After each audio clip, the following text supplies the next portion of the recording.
Finally, time for another edition of What Would Jello Do? Yeah, I know, it's been a while. Sorry about that. And every time I got a hot idea, things would keep changing and avalanching, and I didn't know when to stop and when to start. So this one is about the already forgotten, only third time in history, impeachment of the President of the United States. I had a feeling they were playing their cards wrong. Oh, let's only do this one narrow thing on Ukraine. That'll get him. Even people like Mitch McConnell and Cory Gardner, they'll actually see the light that the laws have been broken, and they will actually care about justice, law, and preserving what they always call the American way. No. And so now what are we supposed to do?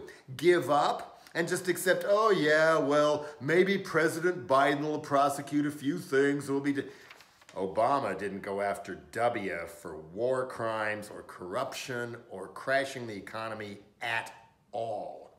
Not gonna happen this time either, but I think they should reconsider that. Even if the Senate will never get a 2/3 vote to remove somebody from office, they should be impeaching Trump on a nearly bi-weekly basis, or at least a bi-monthly basis, just to illustrate to the people how many crimes are going on here. Where do you start? I mean, so much more could be done with Ukraine alone, not the least of which is withholding that money meant a lot of innocent people got killed by Russian soldiers or their surrogates, which was a great military favor to Trump's puppet master, Vladimir Putin.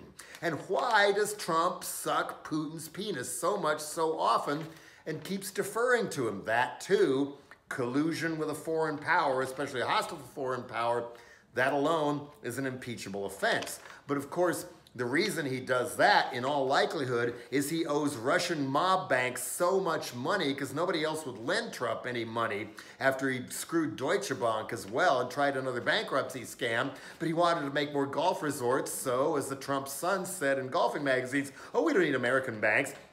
We use Russian banks. And they did, they do, and that is probably the reason why Trump doesn't want anybody to see his taxes.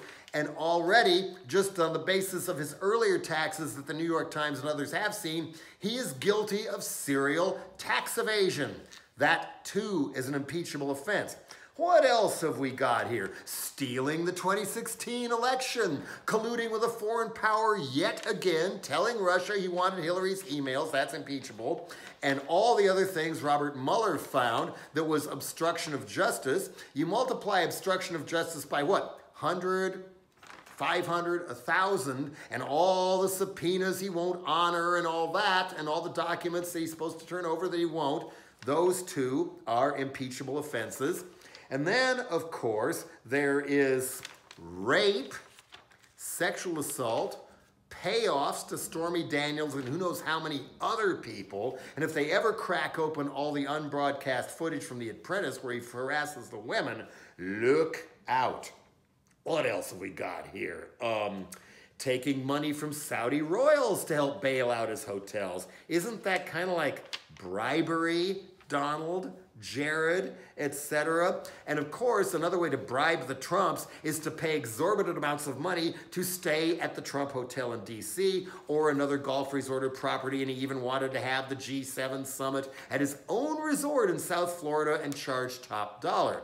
Millions and millions of dollars have been spent just on Trump going back and forth to Mar-a-Lago, and is he reimbursing the Secret Service? No, he is not. How about declaring a state of emergency to get the wall, his beloved wall, funded, or for that matter, shutting down the government, or for that matter, stealing money from other parts of the government, also illegal to steal money allocated from Congress for one thing or another thing, to fund his wall, including using that, not that long ago, to justify cutting $1.8 billion from guess who? The Center for Disease Control. And because of the budget cuts, 700 doctors and scientists who could have been fighting the coronavirus right now wound up unemployed. Yeah, boy, what else do we have here? Cavorting with white supremacists. Everybody from Stephen Miller to Steve Bannon to Sebastian Gorka, just hanging out with them and saying some of them are good people and all that good stuff. That's an impeachable offense. Just ask Andrew Johnson. Oh, what else? Transportation Secretary Elaine Chao, Mitch McConnell's wife, her family, mostly based in China, owns this huge shipping company, and all these government contracts and favors are all flowing to her shipping company now. Oh boy, whoa! Declaring the Chinese to be currency manipulators, ooh, bad, even before these tariffs, until they suddenly granted Ivanka Trump over 30 patents on her cheesy handbags so she could make and sell them in China. What else, what else, what else? How many times has he violated the War Powers Act? You tell me. Demanding that the Postal Service double the shipping rates just for Amazon because Amazon owns the Washington Post. That's impeachable. All his threats to pull CNN's license and threatening the media and free speech as enemies of the people, that is an impeachable offense. We're almost up to 15,000 documented lies and false statements he has made just since he was president. False statements to the people was the first article of impeachment against Richard Nixon. Stealing from his own charity, that's impeachable.